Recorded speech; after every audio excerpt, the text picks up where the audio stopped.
Hello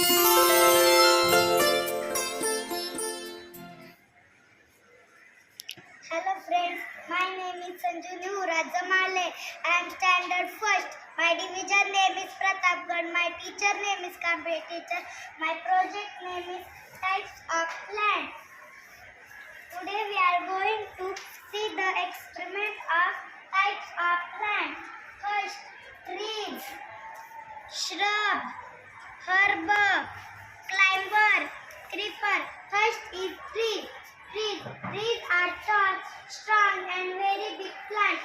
Most of them have many branches. For example, Ashoka tree, coconut tree. Next shrub. Plants that are smaller than trees are called shrub. Their stem are hard and woody. For example, rose, hibiscus. Next, herb. Small and weak plants are called herb. Herb have soft and green stem. For example, coriander grass, spinach. Next, climber. Plants that have weak stem are called climber. Plant grapevines. Next, creeper. Plants that grow along the ground are called creeper.